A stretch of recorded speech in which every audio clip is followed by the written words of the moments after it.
जय जय माखन चोर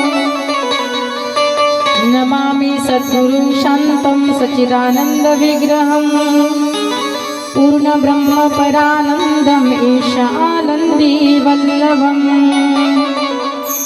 भक्ति भक्त भगवंत गुरु चतुर्नाम वपु एक तिनके पद वंदन कीजे नासत विघ्ने अनेक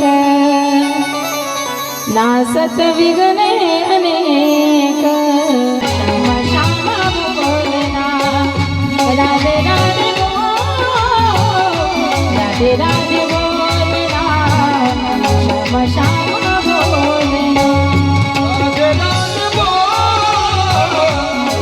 राधे बोलना श्याम श्याम बोलना राधे राधे राधे राधे बोलना श्याम श्याम बोलना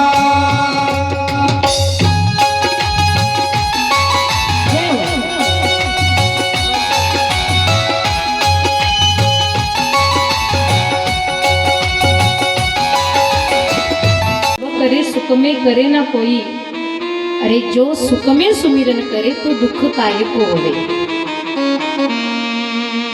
दुःखात तर सर्वजण सुमिरन करतात, देवाचं चिंतन करतात, धावा करतात. देवा धाव लवकरी, संकट पडले भारी, तू धाव आमच्या संकटात, आमचं रक्षण कर.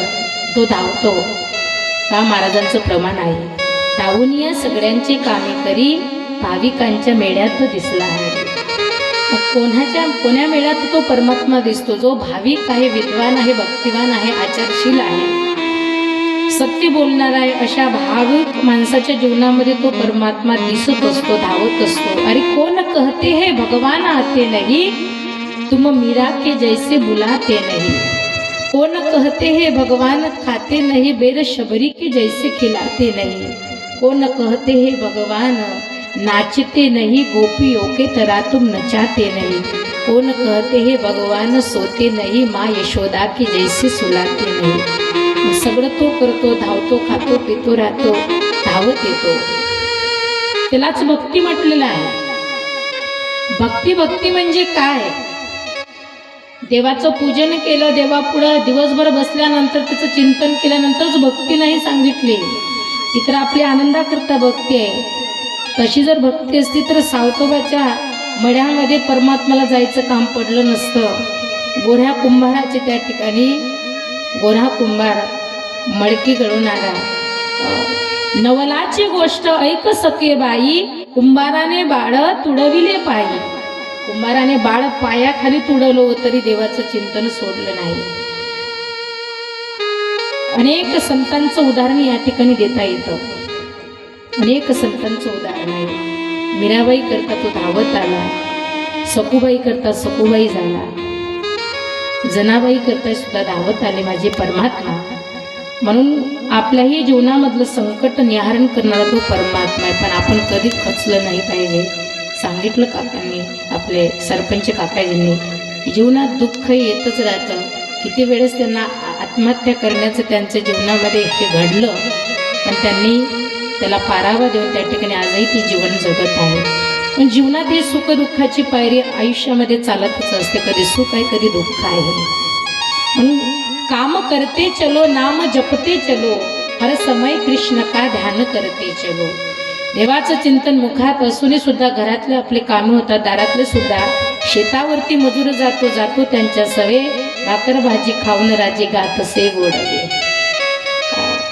कसाही तो परमात्मा. देव भोडी असी बोडान काळी असी दिसे तो काळा काळा. महाराजांचंच प्रमाण आहे, राष्ट्रसंतांचं.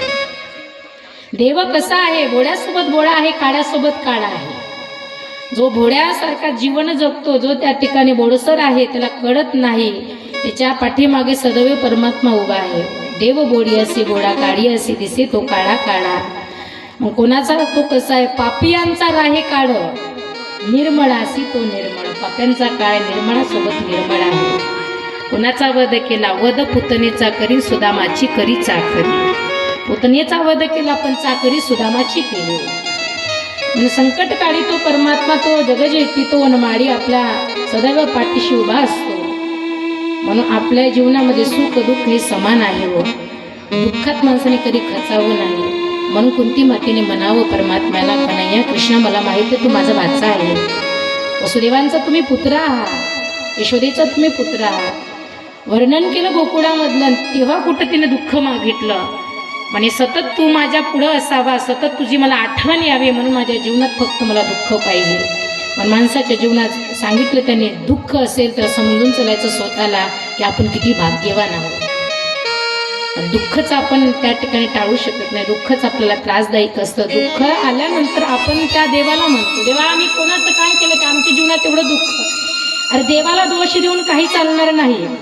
मी सांगितलं पांडवाच्या जीवनामध्ये भरपूर दुःख होतं, पण त्यांचं दुःख दूर करू शकले नाही. अनेक संकटच त्या ठिकाणी त्यांचं दूर केलं देवाने, दुःख नाही. तसं आपल्या जीवनातलं दुःख तो कधीच दूर करू शकत नाही. आपल्यालाच त्या ठिकाणी दुःखाला पारावरून पुढे जावं लागतं. दुःख दूर करणारा तो नाही.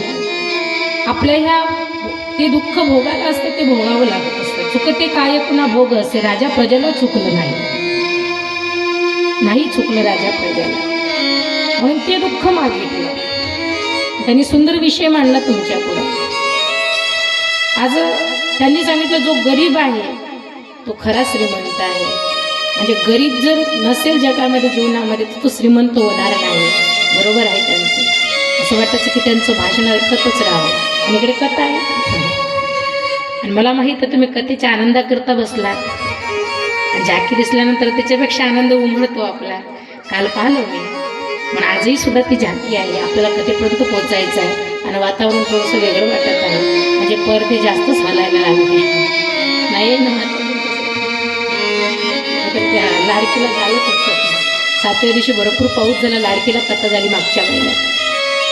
सकाळचं सत्र आमचं होऊच दिलं नाही. संध्याकाळी सत्र घ्यायचं काम पडलं. दिवसा कथा होते तिथे. म्हणून सूतजी शौनकांना सुंदरमय या ठिकाणी नैमिषारण्यामध्ये कथा सांगतात. आणि शुकदेव राजा परीक्षितला सांगायला लागले. परीक्षित राजाने प्रश्न केला, गेल्या 7 तारखेपासून आपण भगवंताची श्रीमद भागवत कथा आळशा तुझं भोवती ही ज्ञानगंगा वाहते. खडखडी श्रीमद भागवत कथा या ठिकाणी खडखड वाहत होते. आज हीच गंगा बघा समुद्ररूपी गंगेला त्या ठिकाणी मिसळणार आहे. ज्या कथेचा आनंद आपण इथपर्यंत घेत आलो. आता परीक्षितने प्रश्न केला. म्हणजे सकाळच्या सत्रामध्ये आपण अनेक लीला श्रवण केले. गोवर्धन पूजन आपण या ठिकाणी केलं. आता तुम्ही एवढे काही नव्हता, जेवढे होते त्यांनी आनंद घेतला. गाईचं सुंदर पूजन केलं, गोवर्धनाचं पूजन केलं, गोमातेचं मागून पूजन केलं जातं. कारण की शिवपुराणात सुंदर कथा आलेली आहे. मी तुमच्या पुढे मांडली ती. मला त्याच्यात आता जायचं नाही, कारण की वेळ नाही माझ्याकडं. आता खूप उड्या मारावं लागेल, पुढे जावं लागेल. आता विस्तारपूर्वक कथा आपल्याला पाहताच येत नाही. कारण की 4 दिवसाची म्हणजे 3 दिवसाची कथा आज इथे संपन्न करावी लागते. आजच्या ठिकाणी कृष्ण जन्म असतो, उद्याच्या ठिकाणी गोवर्धन पूजन असते, 5व्या दिवशी 6व्या दिवशी लग्न असते. पण आज लग्नही करावं लागतं. निदान सुदामचे चित्र आहे. म्हणजे आता थोडं द्यायचं म्हटलं तर ते आता एखादा महिने आपल्याला घ्यावं लागतं. आता तुम्ही काय करा, घ्या सगळं आणि घरी गेल्यावर त्याचं चिंतन करत राहा. आजही करू नका, उद्या करा. उद्या आहे काला, आणि काला झाला की हो वाला. काला झाला की उद्या वाला व्हावं लागतं आपल्याला. म्हणून परीक्षितला शुकदेव अगम्य या ठिकाणी पुढची देवाची लीला सांगतात. गोवर्धनाचं पूजन केल्यानंतर परमात्मा आता सकाळच्या सत्रामध्ये थोडे लहान होते. आता 11 वर्षाचे झाले. आता परत जास्त देवाला मोठं करा. म्हणजे बड्डे देवाचं लगेच आता 5-5 मिनिटाला बड्डे करू आपण देवाचा. परमात्मा सुंदर गोड त्या ठिकाणी मधुर वेणूचा आवाज त्यांच्या मधुर मुखातून येत आहे. गोवर्धन पूजन झाल्यानंतर सर्व गोपाळांना नंदबाबा यशोदामाई सर्वांना घेऊन परमात्मा आपल्या वृंदावनातून गोकुळामध्ये आले. आणि गोकुळामध्ये आल्यानंतर तिकडे कंस विचारात पडले. त्याआधी अनेक लीला परमात्म्याने त्या गोकुळामध्ये केली. 11 वर्ष भगवान परमात्मा राहिले. आणि आजच्या ठिकाणी भगवान परमात्मा पुढे रासलीला करतात. सर्व गोपी प्रपंच करणाऱ्या त्या गोपी, पण चित्त चोरी येले नंदाच्या नंदने. देवाने त्यांचं चित्त हरण केलं. परमात्मा आता मधुर वेणू आपल्या मुखारविंदात त्या ठिकाणी मुखावरती घेऊन वाजवतात. गोड मधुर आवाज त्या बासरीमधून येत आहे. सर्व गोपी मंत्रमुग्ध व्हायच्या. एक गोपी सडा शिंपडायची, दुसरी भांडी घासायची, तिसरी पाणी भरायची, चौथी गाईची धार काढण्याकरता जायची. निघाली ती गोपी गाईची धार काढण्याकरता. गाईची धार काढण्याकरता गेल्यानंतर त्या गाईजवळ तिने जायला पाहिजे, पण गाईजवळ ती गेली नाही, तर म्हशीजवळ गेली. का? ती मंत्रमुग्ध रे कान्हा माझ्या मना, तुझ्यासाठी आले वना, वनात आले. आणि सर्व गोपी घेऊन भगवान परमात्मा रासलीला खेळली. 12 वाजेपर्यंत रासलीला चढत आले आणि राधेला खांदेवरती घेतलं. तिला अहंकार झाला, देवाच्या लक्षात आलं, देव त्यांच्यापासून गुप्त झाले. तर धावत्या वेगात चला, वातावरण काही सांगता येत नसतं. आणि त्या ठिकाणी भगवान परमात्मा पाहायला लागले, त्यांच्यापासून दुरावल्या गेले. सर्व गोपी राधा पाहत आहे, कन्हैया कृष्ण दिसत नाही, कुठे आहे कुठे आहे. आणि मग परमात्म्याला विनंती करीत आहे. सर्व गोपी मिळून, राधा मिळून त्यांनी सुंदर गोपीगीत रचवलं. जयति ते दिकम जन्म नाव्रज श्रयत इंदिराशश्वदत्र. आणि अशा ठिकाणी हे गोपीगीत म्हटल्यानंतर देवाला दया आली. परमात्मा लगेच त्या गोपींपुढे प्रगट झाले आणि सुंदर ही रासलीला भगवंताने सुंदर त्या गोपींबरोबर केली. हा सुंदर प्रसंग या ठिकाणी शुकदेवाने राजा परीक्षितीला सांगितला.